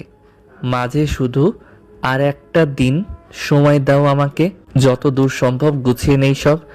আগামী শুক্রবার এমন সময়ে আমাদের সম্পর্কটা নতুন একটা নাম পাবে ইনশাল্লাহ। সেদিন না হয় সবাইকে নিয়ে আমরা সেলিব্রেট করব আবার। বিশেষ করে আন্দালিবকে তো দাওয়াত না করলেই নয়। নৈশি অনুভব করলো হঠাৎ করে ওর লজ্জা লজ্জা লাগছে। আশ্চর্য, এই মাত্র সরাসরি বিয়ের প্রস্তাব দেওয়ার সময় তো এমন লাগেনি, অথচ সার্জিম যখন সহজ স্বীকারোক্তি দিল তখন এত লজ্জা কোথা থেকে আসছে। নৈশি আর তাকিয়ে থাকতে পারল না সার্জিমের মুখের দিকে। মাথা নিচু করে হ্যাঁ বোধক মাথা নেড়ে নিজের রুমের দিকে রওনা হলো। খুব ছোট্ট ঘরোয়া আয়োজনে বিয়েটা হবে, তবু পুরো বাড়ি জুড়ে উৎসবের আমেজ। উপস্থিত সব সদস্যরাই ব্যস্ত কম বেশি। লোক দেখানো আনুষ্ঠানিকতা সার্জিমের কখনোই পছন্দ ছিল না খুব একটা, তাই স্বল্প পরিসরে নিজেদের একেবারে নিকট আত্মীয়দের নিয়ে আয়োজন করা হয়েছে। যে টাকাটা দিয়ে অযথা জাঁকজমক করা হবে, সেই টাকাটা বরং করে এতিমখানায় দিয়ে দিলে কাজে লাগবে, এমনটাই সার্জিমের ইচ্ছে। আফরোজা বেগম প্রথমে অমত করেছিলেন ছেলের কথাই, যতই হোক বাড়ির বড় ছেলের বিয়ে। তাছাড়া নৈশিরও তো একটা সকাল্লাদ আছে। কিন্তু সার্জিমের ইচ্ছের কথা জানার পর নৈশি অমত তো করলই না, বরং প্রচন্ড খুশি হলো। আরেকবার আল্লাহর কাছেও শুকরিয়া জানালো এরকম সুন্দর মনের একটা মানুষকে ওর সাথে মিলিয়ে দেওয়ার জন্য। আন্দালিবকে আগেই কিছু জানাতে বারণ করেছিল নৈশি। তাকে শুধু জানানো হয়েছিল সার্জিমদের বাসায় রাতে দাওয়াত। অফিসিয়াল কিছু কাজের চাপ থাকায় ওর যেতে খানিকটা দেরি হলো। সন্ধ্যার পরপরই নায়কের মতো সেজেগুজে সার্জিমদের বাসায় উপস্থিত হলো সে। সবচেয়ে বড় চমকটা পেল সে বাসায় ঢোকার আগে সিঁড়ির সামনে রায়হান এগিয়ে এসে বলল, কি ব্যাপার? হ্যাঁ, বেস্ট ফ্রেন্ডের বিয়ে অথচ তোমার কোনো খোঁজ নেই। এত দেরি করলে চলে? কার বিয়ে? সার্জিমের? সে কি তুমি জানো না? মগরিবেই তো হয়ে গেল বিয়েটা। এখন নতুন বর বউকে পাশাপাশি বসিয়ে মিষ্টি খাওয়ানো হচ্ছে। যাও গিয়ে দেখা করে আসো। আন্তালিব ছুটে গেল বসার ঘরে। প্রথমে যে দৃশ্যটা চোখের সামনে ভেসে উঠল সেটা দেখার পর ওর পৃথিবীটা দুলছিল। সার্জিম নৈশির কানের কাছে মুখ নিয়ে কিছু একটা বলছে, আর নৈশি লাজুক হাসছে। সার্জিম ওকে দেখে বলল, আন্তালিব, এসেছিস? এত লেট কেন করলি? তোকে তো বলেছিলাম বিকেলেই চলে আসতে। সব রকম পরিস্থিতিতে নিজেকে সামলে নেওয়া আন্তালিবও আজকেই হারিয়ে ফেলল। সার্জিমের কথার প্রত্যুত্তরে ফ্যালফ্যাল করে তাকিয়ে থাকলো শুধু। পরক্ষণে তার চোখ গেল নৈশির দিকে। লাল টকটকে বেনারসিতে কি অপূর্ব লাগছে ওকে। ফর্সা মেহেন্দি রাঙা দুখানা হাত প্রমাণ দিচ্ছে সে নববধূ।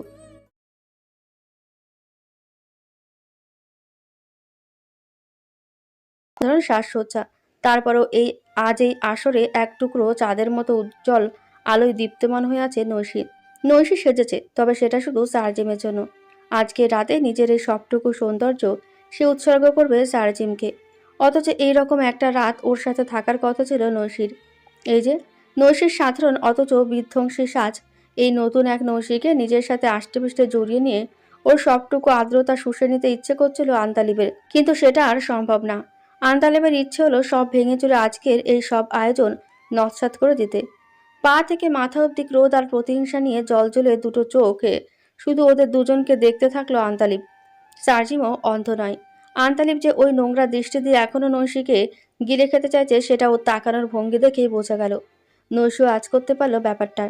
কিশোরী বধূর মতো লাজুক আচরণ ওর নেচারের সাথে যায় না। সহজভাবে নৈশি বলল, ফটোগ্রাফের সেশন তো শেষ হলো, আমি তাহলে এখন উঠছি। অতিথিদের রাতের খাবারের তো ব্যবস্থা করতে হবে। খালামণি ওদিকটা একা সামলাতে পারবে না। নৈশি উঠে চটে গেল আন্তালিবের চোখের আড়ালে। তার কিছুক্ষণ পরে সাব্বির একটা প্লেটে মিষ্টি নিয়ে হাজির হলো আন্তালিবের সামনে। আন্দালিব ভাই, নৈশি আপু, সরি ভাবি তোমার জন্য মিষ্টি পাঠিয়েছে। এদিকে সবার বিয়ের মিষ্টি খাওয়া শেষ, তুমি লেট করে এসেছো শুধু। নিয়ে যা, খাবো না। সাব্বির সাথে সাথে প্লেট সরিয়ে নিল। প্লেট থেকে একটা মিষ্টি তুলে নিজের মুখে দিয়ে বলল, ওকে, তোমার ভাগেরটা তাহলে আমি খেয়ে নিচ্ছি। আন্তালিব সোফা ছেড়ে উঠে দাঁড়ালো। কাজে ব্যস্ত নৈশির দিকে এগিয়ে গিয়ে বলল, তোমাকে এখনো কংগ্রাচুলেট করা হয়নি, তাই এলাম। তুমি বলছিলে আমাকে সারপ্রাইজ দেবে, সেই সারপ্রাইজটা যে এভাবে পাবো সেটা ভাবি নাই। আপনাকে আসল সারপ্রাইজটা তো এখনো দেওয়াই হয়নি আন্দালিব ভাই। এর চেয়ে বড় সারপ্রাইজ দিবে? ওয়েট, তুমি দেশে ফিরে এই বাসায় মানে সার্জিমের কাছে এসে উঠেছ প্রায় 2 মাস হতে চললো। এখন নিশ্চয়ই এটা বলবে না যে তুমি প্রেগনেন্ট? নৈশির ইচ্ছে করলো পায়ের জুতো খুলে আন্তালিবের নোংরা মুখের উপর কয়েক ঘা বসিয়ে দিতে। প্রথম কথাটুকু বলে আন্তালিব সাথে সাথেই আবার বলে উঠল, ডোন্ট মাইন্ড নিশি, একটু ফান করলাম তোমার সাথে। ইটস ওকে আন্দালিব ভাই, আমি তো জানি আপনি মানুষটাই আপাত মস্তক ফানি, চাইলেও সিরিয়াস হতে পারেন না। এনিওয়ে, আমার সারপ্রাইজটা এর চেয়েও বেশি চমকপ্রদ হবে আপনার জন্য। এমন সারপ্রাইজ যা আপনি কল্পনাও করতে পারবেন না। যাই হোক, পরে কথা হবে আপনার সাথে, এখন কিছুটা বিজি দেখতে পাচ্ছেন। নৈশি পাশ কাটিয়ে চলে গেল। বেশিরভাগ অতিথিরাই বিদায় নিল রাতের খাবার খেয়ে। অল্প কিছু আত্মীয় স্বজন থেকে গেল। সার্জিম ওর কথা রেখেছে। নৈশিকেও বলেছিল আজকে রাতের মধ্যে ওদের সম্পর্কটাকে নতুন একটা নাম দেবে। সেদিন নৈশির জন্য সার্জিমের বলা কথাগুলো ছিল স্বপ্ন আকাঙ্ক্ষা, আর আজ সেই কথাগুলো হয়ে গেছে ধ্রুব সত্য। সব ব্যস্ততা শেষে নৈশিকে সার্জিমের রুমে দেওয়া হলো। সার্জিমের রুমে এর আগে হাতে গোনা কয়েকবার এসেছিল নৈশি। তারপরেও আজ এই রুমটাকে অচেনা বলে মনে হলো ওর। পুরো রুমে ফুলের সমারোহ, গোলাপ, জারবেরা আর রজনীগন্ধার সুবাসে মমা করছে চারপাশ। নৈশিকে রুমে নিয়ে যাওয়ার কিছুক্ষণ পরে সার্জিমও রুমে গেল। রুমে ঢুকে সালাম দিল। নৈশির থেকে সালামের জবাব পেয়ে প্রশ্ন করলো, কেমন আছো নৈশি? ভালো। উত্তর দিয়ে হেসে ফেললো ও। হাসলো সার্জিমও। নতুন শ্বশুরবাড়ি কেমন লাগছে? ভেবেছিলাম এরকম প্রশ্নের বাহানায় স্ত্রীর সাথে প্রথম আলাপ শুরু করব, কিন্তু তুমি যেহেতু আগে থেকেই এখানে থাকছো তাই ওই প্রশ্নটা অবান্তর এই মুহূর্তে, তাই এর চেয়ে ভালো কিছু মাথায় এলো না। বুঝতে পারছি, প্রথমবার বিয়ে করেছেন তো, তাই হয়তো নার্ভাস একটু, পরের বার ঠিক হয়ে যাবে। মানে কি, আমি কি বছর বছর বিয়ে করব নাকি? এত সুন্দরী বউ আমার, বাইরের দিকে তাকানোর সময় কই? নৈশি চোখ বড় বড় করে তাকালো সার্জিমের দিকে। বিস্ময় ঝরে পড়ল ওর কণ্ঠে। ও মাই গড, আপনি ফ্লার্টও করতে পারেন? অথচ এতদিন আমার মনে হতো আপনি আপাতমস্তক একজন রসকসীন মানুষ। আশ্চর্য, নিজের বউয়ের সাথে ফ্ল্যাট করতে যাব কেন? আমি তো নিজের বউয়ের প্রশংসা করছি। আর ছেলেরা সাধারণত ফ্ল্যাট করে মেয়েদের ইমপ্রেস করার জন্য। তোমাকে কি আমার ইমপ্রেস করার দরকার আছে? তুমি তো আগে থেকেই ইমপ্রেসড হয়ে আছো। তাছাড়া এসব ফ্ল্যাট করা আমার নেচারের সাথে যায় না। বিশেষ কিছু চরিত্রের ছেলে থাকে যারা এসব করে, যেমন ধরো আন্দালিব। নৈশি অনুধাবন করলো সার্জিমের বলা প্রত্যেকটা কথা সত্যি। সার্জিম ফ্ল্যাট করার মতো ছেলেই নয়, নৈশি নিজেই তার বাস্তব প্রমাণ। মনে মনে পছন্দ করা সত্ত্বেও কখনো সার্জিম একদিন কথা বলেনি ওর সাথে। নৈশি দেশে ফেরার পরেও খুব কম কথা হয়েছে ওর সাথে সার্জিমের, যেটুকু না বললেই নয়। চাইলে অনেক বাহানা ছিল কথা বলার, কিন্তু সার্জিম সেটা করেনি। অথচ এখন বিয়ের পর কয়েক ঘন্টার মধ্যে সার্জিমের কথার ধরন বদলে গেছে। সার্জিমের কথা শুনে এখন মনেই হচ্ছে না ও গম্ভীর প্রকৃতির, বরং মনে হচ্ছে নৈশির সাথে ও যুগ যুগের হৃদয়ের বন্ধন। আচ্ছা নৈশি, এখন আমার একটা প্রশ্নের উত্তর দেবে? কি প্রশ্ন? সেদিন বলেছিলে আমাকে বিয়ে করতে চাওয়ার বেশ কিছু কারণ আছে তোমার।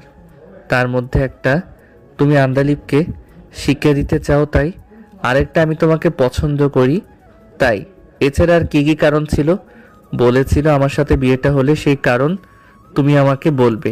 আপনি এখনো মনে রেখেছেন? অবশ্যই। এখন কি বলা যাবে সেই বিশেষ কারণ? তখন সবে টিনেজার্স আমি। মাঝে মধ্যেই কথা হতো খালামণি আর সাব্বিরের সাথে। তার দুজন আমার সাথে কথা বললেও শুধু একজন বলতো না। স্বভাবতই আমার কৌতূহল জন্মালো তার প্রতি। তারপর সেই কৌতূহল কখন জানি ভালো লাগায় বদলে গেল। আমি স্বপ্ন দেখতে শুরু করলাম তাকে নিয়ে। সাব্বির মাঝে মাঝে ফ্যামিলি ফটো পাঠাতো। আমি সেই ফটো থেকে বিশেষ একজনের টুকু ক্রপ করে আমার ফোনে সেভ করে রাখতাম। কিন্তু আমি কিছুটা জেদি ছিলাম। যেহেতু সে আমার সাথে সেদে কখনো কথা বলতো না, তাই আমিও কখনো নিজে থেকে তার সাথে কথা বলতে চাইনি। সাব্বির ফোন করলেই কথার ছলে তার সম্পর্কে জানতে চাইতাম। সাব্বির আমাকে বলতো সেই মানুষটা সম্পর্কে। প্রচন্ড কনজারভেটিভ মাইন্ডের সে। উশৃঙ্খল জীবনযাপন পছন্দ করে না একদম। মানুষটা গম্ভীর প্রকৃতির রাগী। কথায় কথায় সাব্বিরকে প্রশ্ন করতাম, বড় ভাইকে বিয়ে কবে করাবে? সাব্বির বলতো তার ভাইয়ের মনের মতো মেয়ে নাকি খুঁজে পাওয়া দুষ্কর। নিজের কিছু কাছের মানুষ ছাড়া নর্মালি সে মেয়েদের সাথে কথা বলে না। বিশেষ করে এই আধুনিক যুগের মেয়েদের সে একদমই পছন্দ করে না। সে চায় একজন রক্ষণশীল সংসারী মেয়ে বিয়ে করতে। মনে মনে তার প্রতি ভালো লাগা আরো বাড়লো। সত্যি বলতে মেয়েরা এরকম ব্যক্তিত্ববান পুরুষই তো চায় নিজের লাইফ পার্টনার হিসেবে। তারপরে ভাবতে ভাবতে অনেক কিছুই এলো মাথায়। সে আধুনিক সভ্যতায় সব অভ্যস্ত মেয়েদের পছন্দ করে না, অথচ আমি শুরু থেকে ওয়েস্টার্ন কালচারে বেড়ে ওঠা একটা মেয়ে। যদিও মায়ের শাসন এবং মুসলিম ফ্যামিলিতে বিলং করি বলে অন্যদের মতো বেপরোয়া হয়ে উঠতে আমার বিবেকে বাঁধত, তবুও দূর থেকে একজন মানুষের মাথায় এটাই আসবে, আমি বিদেশি সভ্যতায় বেড়ে ওঠা একটা মেয়ে। প্রশ্ন এলো আমার মনে, তাহলে কি এজন্যই সে আমার সাথে কথা বলে না? এই প্রশ্ন মনের মধ্যে ঘুরতে ঘুরতে একটা ব্যাখ্যায় এসে দাঁড়ালো। আমি নিজেকে বোঝালাম, সে তোকে পছন্দ করে না নৈশি, তাই তুইও তাকে ভুলে যা। কিন্তু মন শুনলো না সে কথা।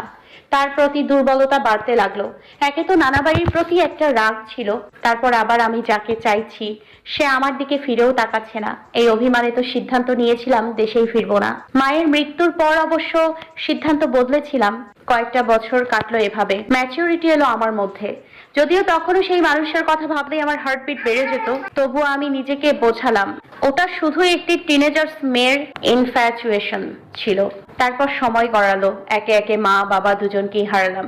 যেহেতু আমি মনে মনে ধরে নিয়েছিলাম যে আমাকে সে অপছন্দ করে, তাই নিজের অনুভূতিগুলো সেধে প্রকাশ করতে চাইনি কখনো। দেশে ফিরে জলদি বিয়ে করতে চেয়েছিলাম। এর পেছনে দুটো মেজর কারণ ছিল। তার একটা কারণ এটাই, আমি ভেবেছিলাম নতুন কারোর সাথে বাধা পড়লে আমি হয়তো মুভ অন করতে পারবো। সেজন্যই আন্দালিব ভাইয়ের দেয়া প্রস্তাবটা নিয়ে দ্রুত সিদ্ধান্তে আসতে চাইছিলাম। আর একটা কারণ ছিল বাবা চেয়েছিল মারা যাওয়ার আগে আমার বিয়েটা দিয়ে যেতে। সময় স্বল্পতার জন্য সেটা পারেনি। বাবা এটাও বলে গিয়েছিল যদি সম্ভব হয় দেশে ফিরে আগে বিয়ে করে যেন তার আর মায়ের কবর দেখতে যাই। আমি বাবার সেই কথাটাও রাখতে চেয়েছিলাম। আন্দালিব ভাইয়ের সাথে সাক্ষাতের পর প্রথমে মনে হলো মানুষটা খারাপ হবে না আমার জন্য, কিন্তু কিছু বিষয়ে সন্দেহ হওয়ায় আমি পিছিয়ে গিয়েছিলাম। তাছাড়া তার কিছু আচরণে প্রচন্ড স্বার্থপর বলে মনে হয়েছিল তাকে আমার। এই যেমন আপনি দেশে ফেরার দুদিন আগে আপনার অনুপস্থিতিতে সাব্বিরকেও কিছু না বলে শুধু আমাকে ইনভাইট করলো তাদের বাসার মস্ত পার্টিতে, অথচ সাব্বিরের কথা অনুযায়ী আপনাদের বাসার সামান্য আয়োজনটুকু হলেও আন্দালিব ভাই তাতে উপস্থিত থাকেন। সব মিলিয়ে আমি যখন সিদ্ধান্তহীনতায় ভুগছিলাম তখন আমি আল্লাহর কাছে এর সমাধান চাইলাম। তিনি আমাকে নিরাশ করেননি। আন্দালিব ভাইয়ের ভালো মানুষের মুখোশটা আস্তে আস্তে খসে পড়ছিল আমার সামনে। এর মধ্যেই আন্দালিব ভাইয়ের সাথে আপনার সেদিন দুপুরে কনভারসেশন শুনে ফেললাম। সেদিন এই সিদ্ধান্ত নিলাম সরাসরি আপনাকে বিয়ের প্রস্তাব দিব, তারপর যা হবে সেটা দেখা যাবে। এই তো সেটাই ছিল সবচেয়ে বড় কারণ। কিন্তু আপনি একটা কথা বলুন তো আমাকে, আপনি আমাকে মনে মনে পছন্দ করলে সেটা আরো আগেই কেন বলেননি? তাহলে ভুল মানুষের পেছনে দৌড়ে আমার এত সময় অপচয় হতো না আর। নৈশির কথা শুনতে শুনতে কোথাও একটা হারিয়ে যাচ্ছিল সার্জিম। শেষের প্রশ্নটা শুনে আবার হুঁশ ফিরল ওর। কথার পিঠে কথা জমে ওর মধ্যেও তো পাহাড় তৈরি হয়েছে। তোমার কথা শুনতে শুনতে অর্ধেক রাত পার হয়ে গেল। এরপর আমার কথা বলতে গেলে রাত পেরিয়ে সকাল হয়ে যাবে। আজ কথা বলা ছাড়াও আরো অনেক গুরুত্বপূর্ণ কাজ আছে আমাদের। সার্জিমের কথা শুনে নৈশি চোখ বড় করে তাকালো। সার্জিম হেসে বলল, আমার মনে হচ্ছে লম্বা সময় ধরে শাড়ি পরে তুমি খুবই আনকমফোর্টেবল ফিল করছো। তুমি বরং এটা চেঞ্জ করে সুতি আরামদায়ক কোনো কাপড় পরে নাও, অজু করে এসো। আপাতত আমাদের সবচেয়ে গুরুত্বপূর্ণ কাজ হচ্ছে একসাথে 2 রাকাত নফল নামাজ আদায় করা। এবার নৈশিও হাসলো সার্জিমের সাথে তাল মিলিয়ে। নামাজ আদায় করে নৈশি বলল, আপনার কাছে একটা আবদার ছিল। বলো।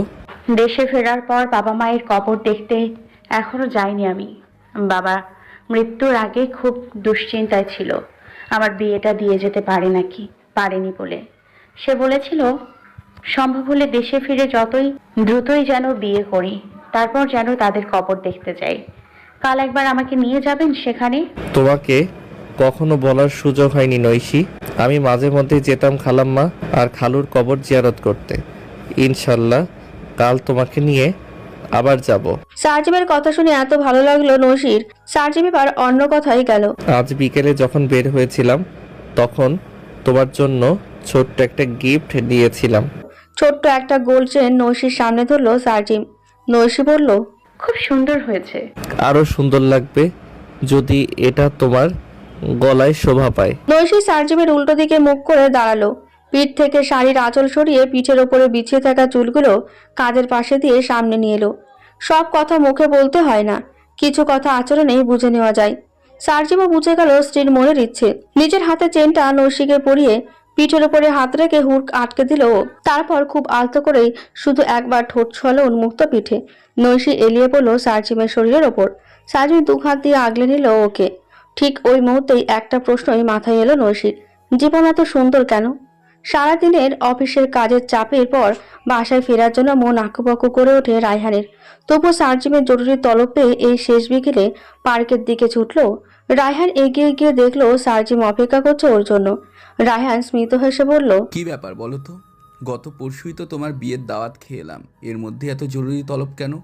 তারপর আবার আমাদের কারো বাসায় দেখা না করে এই নির্জন পার্কে নিয়ে এলে। কি বলতে চাও বলে ফেলো। রায়হান ভাই, এখন আমি যে কথাগুলো বলবো সেগুলো শোনার পরে আপনার হয়তো রাগ হবে, আমাকে মারতেও ইচ্ছে হতে পারে, কিন্তু তবুও একটা রিকোয়েস্ট, আমার কথাগুলো শেষ পর্যন্ত শুনবেন প্লিজ। এত ফর্মালিটির কিছু নেই, যা বলার নিঃসংকোচে বলো। ব্যাপারটা প্রথমে নজরে এসেছিল নৈশির। পুরোটা সময় চুপচাপ শুনে গেল রায়হান। শুনতে শুনতে ওর চেহারার রং বদলে গেল। শেষ সময়টা রাগে যেতে সার্জিমকে ওখানে জ্যান্ত পুঁতে ফেলতে ইচ্ছে হলো। তবুও চুপ থাকলো রায়হান। সার্জিম বলা শেষ করে থামলো। রায়হান বলল, সার্জিম বলেছে আমি যেন কোনো কথা না বলি, তোমার পুরো কথা শুনে যাই। আমি শুনছি, এবার তুমি আসতে পারো।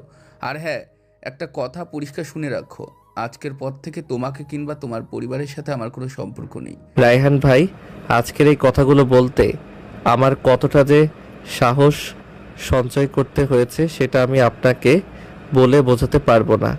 আপনি বড় ভাইয়ের মতো আজীবন আমাদের পাশে ছিলেন, তাই চেয়েও চুপ থাকতে পারলাম না। আমি জানি এভাবে আমার কথা আপনি বিশ্বাস করবেন না। নৈশিও বুঝেছিল এই ব্যাপারটা, তাই ও একটা প্রুফ রেখেছে আমার কাছে। নৈশির করা একটা ছোট্ট ভিডিও আছে। আমার প্রচণ্ড সংকোচ হচ্ছে সেটা আপনাকে দেখাতে, তবুও আপনার ভালোর জন্য এটা আমাকে করতে হবে। কিসের ভিডিও? কই দেখাও। আজ একটা বোঝাপড়া করেই যাই তোমার সাথে। একদিকে ভাইয়ের মতন বলো, আবার আমাকে এভাবে অপমান করছো। দেখি আজ কি আছে তোমার এই ভিডিওতে।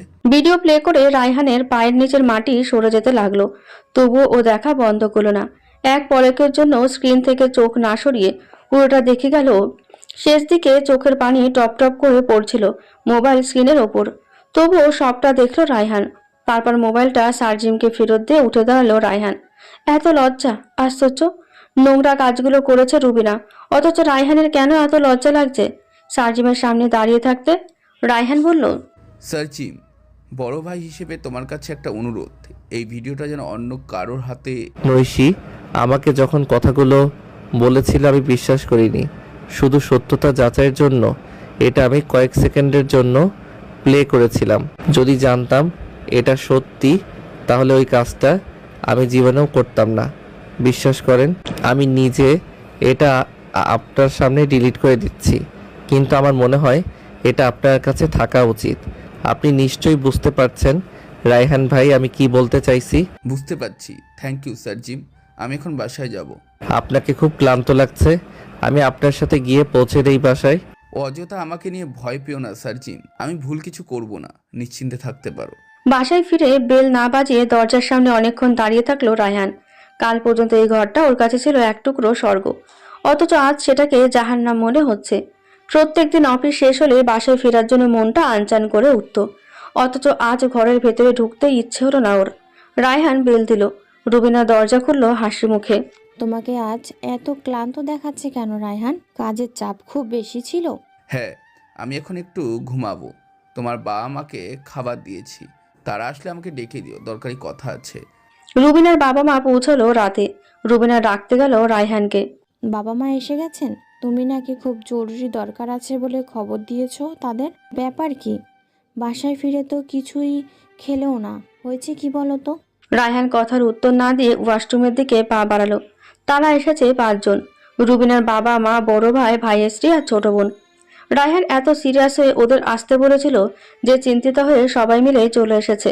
রায়হান ওদের মুখোমুখি বসে বলল, আমাকে মাফ করবেন, আজকে যে কথাগুলো আমি বলবো এগুলো বয়োজ্যেষ্ঠ মানুষের সামনে বলতে আমার রুচিতে পাচ্ছে, কিন্তু আমি নিরুপায়। প্রথমেই আপনাদের কিছু দেখাতে চাই আমি, তারপর না হয় পুরো কথা শুনবেন। প্রথমে মোবাইল গেল রুবিনার মায়ের হাতে। কিছুক্ষণ পরে মোবাইল রেখে তিনি উঠে দাঁড়ালেন। এগিয়ে গিয়ে সপাটে চড় বসালেন রুবিনার গালে। ততক্ষণে মোবাইল হাত বদল হয়ে বড় ভাই স্ত্রীর হাতে চলে গেছে। রায়হান ভিডিওর পুরো ব্যাপারটা ব্যাখ্যা করে বলল, আমার বাবা মা আসছেন, সার্জিমও আসছেন খালাম্মাকে নিয়ে। আজ আপনাদের সবার উপস্থিতিতে আমি ওকে তালাক দেব। এমনিতেই হয়তো আপনারা ভাবছেন ও বন্ধা বলে আমি ওকে ছেড়ে দিতে চাইছি, তাই পুরো বিষয়টা আগে আপনাদের সামনে ক্লিয়ার করলাম। তুমি আমাকে মারছো কেন মা? রায়হান এসব কি বলছে? আমার অপরাধটা কি সেটাই তো বলো কেউ। ফোন এখন রুবিনা ছোট বোনের হাতে। সেই বড় বোনের দিকে ফোনটা এগিয়ে দিল। রুবিনা অবিশ্বাস নিয়ে তাকিয়ে থাকলো ফোনের দিকে। এটা কিভাবে সম্ভব? মনে মনে প্রচন্ড ঘাবড়ে গেলেও হাল ছাড়লো না ও। রায়হানকে বলল, রায়হান, আমরা একটু আলাদা করে কথা বলি প্লিজ, আমি বিষয়টা তোমাকে বুঝিয়ে বলছি। রায়হান নিঃশব্দে উঠে পাশের রুমে চলে গেল। রুবিনাও গেল ওর পিছু পিছু। ততক্ষণে সার্জিম, আফরোজা বেগম, নৈশি আর রায়হানের বাবা মা এসে পৌঁছেছে ওর ফ্ল্যাটে। শুধু নামেই আলাদা কথা হলো। রুমের মধ্যে প্রত্যেকটা শব্দ বের হয়ে গেল বাইরে। রায়হান বোধহয় নিজের মধ্যে ছিল না তখন। রুবিনা প্রথমে নিজেকে ডিফেন্স করার চেষ্টা করলো। এটা কোনো এডিটেড ভিডিও রায়হান, কেউ ইচ্ছে করে আমাদের মধ্যে ফাটল ধরাতে এটা করেছে। হতে পারে তোমার বাবা মা। তুমি দ্বিতীয় বিয়ে করতে রাজি হচ্ছিলে না বলেই তারা এটা। কথা শেষ হওয়ার আগে সশব্দে চড় পড়ল রুবিনার গালে। 12 বছরের বিবাহিত জীবনেই প্রথমবার রায়হান প্রহার করলো স্ত্রীকে। আমার বাবা মায়ের নামে কোনো উল্টাপাল্টা কথা বললে খুন করে ফেলবো তোমাকে। মিথ্যা ভিডিও, সেটাই বলতে চাও তো তুমি? তোমাকে কি আমার বোকা বলে মনে হয়, নাকি অন্ধ ভাবো আমাকে? একটা সত্যি আর বানানো ভিডিওর মধ্যে পার্থক্য বুঝবো না আমি? এডিট করে মুখটা হয়তো পরিবর্তন করা যায়, কিন্তু শরীরের চিহ্নগুলো, গলার নিচে বড় লাল রঙের তিল, সেটাও এডিট করে, আর তলপেটের পাশে যে কাটা দাগ, সব ভিডিওতে স্পষ্ট দেখা যাচ্ছে, সেটাও মিথ্যা। আচ্ছা, তারপরেও আমি ধরে নিলাম এটা এডিটেড ভিডিও, আমার বাবা আর মা এটা করেছে, কিন্তু তোমার শরীরের গোপন স্থানগুলো কোথায় কি আছে সেটা তারা কিভাবে জানবে? আর ভিডিওর মধ্যে তোমার হাতের অনামিকায় ডায়মন্ড ওয়ার্ল্ড থেকে নেওয়া হীরার আংটিটা ঝকমক করছে, যেটা আমি লাস্ট অ্যানিভার্সারিতে তোমাকে কিনে দিয়েছিলাম। আর বাকি সব কথা বাদ দাও, বিশেষ মুহূর্তগুলোতে তোমার মুভমেন্ট ঠিক কেমন কেমন হয় সেটা আমার চোখে ভালো আর কে জানে। গত 12 বছরে আমার মুখস্থ হয়ে গিয়েছে সবটা তোমার। সেই একই রকম কাজ ভিডিওতেও হচ্ছিল, সেগুলো কি সব মিথ্যে? রুবিনা বুঝলো এক্সকিউজ দেওয়ার কোনো রাস্তা বন্ধ। এবার সরাসরি রায়হানের পায়ে পড়ে গেল। আমাকে মাফ করে দেন রায়হান। কিভাবে যে সব হয়ে গেল। আন্দাবিল মাঝে মাঝে আসতো তোমার খোঁজে, ও নিজেই আমাকে পরিচিত করেছিল এই কাজটা করতে, আমার কোনো দোষ। রায়হান জোর করে পা ছাড়িয়ে নিল নিজের। রুবিনা ছিটকে গিয়ে পড়লো কিছুটা দূরে। আমাকে তুমি আর স্পর্শ করবে না। তোমার এই গন্ধযুক্ত হাত আমাকে স্পর্শ করলে সেখানে পচন ধরবে আমার। আর তোমার দোষ গুণের ফিরিস্তি আমি শুনতে চাই না। এক্ষুনি বাইরে চলো, ফয়সালা যা হওয়ার এক্ষুনি হবে। বাইরে সবাই রুমের মধ্যে কথোপকথন সবটাই শুনছিল। রুবিনা মেঝেতে বসে শব্দ করে কাঁদতে লাগলো। রায়হান মাথার চুল খামচে ধরে বিছানার পাশে বসে পড়ল। নষ্টা একটা মেয়ে, যে দিনের পর দিন শুধু ঠকিয়ে গিয়েছে, তার কান্নায় এখনো হৃদয় কেন পড়ছে? রায়হান কান্না ভেজা স্বরে বলে উঠল, কেন এরকম করলে রুবিনা? তোমার শারীরিক মানসিক কোনো রকমের চাহিদায় আমি কখনো অপূর্ণ রাখিনি। প্লিজ আমাকে ছেড়ে দিও না রায়হান, তোমার পায়ের কাছে পড়ে থাকবো দরকারে। রায়হান নিজেকে বোঝালো এখন নরম হলে একদম চলবে না। অসম্ভব, আমার পায়ের কাছে তো দূরে। তোমাকে আমি আমার ত্রিসীমানার মধ্যে দেখতে চাই না। তুমি যেটা করেছো সেটার ভুল নয়, চরম অন্যায়। তোমার সব প্রতিবন্ধকতা আমি মেনে নিয়েছিলাম। তুমি সন্তান জন্মদানের অক্ষম জেনেও তোমাকে ছাড়ার কথা কল্পনাও করতে পারিনি কখনো। আজ যদি অ্যাক্সিডেন্টে তুমি পঙ্গু হয়ে যেতে, তাহলেও আমি তোমাকে ছাড়তাম না। যদি প্যারালাইজড হয়ে বিছানায় পড়ে থাকতে, তাহলেও জীবনের শেষ অবধি আমি তোমার পাশেই থাকতাম। এমনকি তুমি মরে গেলেও তোমার স্মৃতি আগলে ধরে কাটিয়ে দিতাম আজীবন। কিন্তু তুমি যা করেছো তারপরেও তোমার সাথে একদিনও থাকা সম্ভব না আমার পক্ষে। দিনের পর দিন তুমি অন্য একজন পুরুষকে শরীর বিলিয়েছ। আন্দালিবের ব্যাপারটা না হয় সামনে এলো, এরকম আরও কতজনের সাথে করেছো কে জানে। তোমার দিকে তাকালে ঘেন্নায় আমার মরে যেতে ইচ্ছে করে। তোমার শরীর থেকে ডাস্টবিনের নোংরা দুর্গন্ধ পাচ্ছি আমি। তোমাকে দেখতেও নরকের নোংরা কীটের মতো লাগছে। উফ, আমি আর সহ্য করতে পারছি না। তুমি বাইরে সবার সামনে থেকে চলো দয়া করে। রায়হান বাইরে বের হয়ে যতটা সম্ভব স্বাভাবিক গলায় রুবিনার পরিবারকে বলল, আপনারা আজকে ওকে নিয়ে যাবেন এখান থেকে। আমি সম্পর্ক চুকিয়ে দেবো এখন, ভয় পাবেন না। তালাকের সত্যি কারণটা কেউ কখনো জানবে না। সবটা জানলে রুবিনার সমাজে টিকে থাকা দুষ্কর হয়ে যাবে। 12টা বছর একই ছাদের নিচে ছিলাম আমরা, এইটুকু ছাড়া আমি ওকে দেব। ওর এই নোংরা কাজের বিষয়টা শুধু আমাদের মধ্যেই সীমাবদ্ধ থাকবে। বাইরের লোকরা হয়তো ভাববে মা না হতে পারার কারণেই ওকে তালাক দিয়েছি আমি। সে ভাবলে ভাবুক, তাতে আমার যায় আসে না। রায়হান সবার সামনে দাঁড়িয়ে স্পষ্ট করে 3 বার উচ্চারণ করলো তালাক শব্দটা। ব্যাস, স্বামী স্ত্রীর সম্পর্ক ওখানে শেষ। আজ এই মুহূর্ত থেকে ওদের স্বামী স্ত্রীর শব্দের আগে প্রাক্তন কথাটা জুড়ে গেল। অবশেষে ভাঙলো তাসের ঘর। মাগরিবের নামাজ আদায় করে জায়নামাজ গুটিয়ে উঠে দাঁড়াতেই ফোনের রিংটং কানে এলো নৈশির। যদিও কন্ট্যাক্ট থেকে নাম্বারটা ডিলিট করে দিয়েছিল অনেক আগেই, তবুও ইনকামিং কলে স্ক্রিনে ভেসে ওঠা মোবাইল নাম্বারটা চিনতে ভুলল না নৈশির। নৈশি হেসে ফোনটা রিসিভ করলো। কি খবর আন্দালিব ভাই? আমি নিজেই 2-1 দিনের মধ্যে আপনাকে কল করব ভাবছিলাম, এর মধ্যেই আপনি কল দিলেন। আমি তোমার সাথে দেখা করতে চাই নৈশি। তোমার বিয়ের পর গত 1 সপ্তাহ ধরে তোমাকে ভোলার চেষ্টা করে যাচ্ছি খুব করে, কিন্তু কিছুতেই পারছি না। কেন তুমি আমার সাথে এমন করলে? এই প্রশ্নের উত্তর আমার জানতেই হবে। আমিও তো জানাতে চাইছি, ইস অ্যান্ড ভেরি ডিটেল। আপনাকে না বলা পর্যন্ত আমিও শান্তি পাচ্ছি না। তো কোথায় দেখা করব আমরা? আন্দালিব হকচকালো নৈশির কথা শুনে। এত সহজে নৈশির সাথে কথা বলতে রাজি হয়ে যাবে সেটা বুঝতে পারেনিও। ওকে, তাহলে কালকে দেখা করি। জি অবশ্যই। কারো প্রতি মনে মনে প্রচন্ড ক্রোধ রেখে হাসি মুখে কথা বলাটা খুব দুষ্কর। বাধ্য হয়ে আন্দালিবকে এই কাজটা এখন করতে হচ্ছে। ইচ্ছে করছে নৈশীর সব দম্ভ আর অহংকার চূর্ণ বিচ্ছিন্ন করে দিয়ে ওকে একটা উচিত শিক্ষা দিতে, কিন্তু চাইলেও সব করা যায় না। তাই আপাতত শুধু একটা প্রশ্নেরই উত্তর খোঁজার সিদ্ধান্ত নিল আন্তালিব।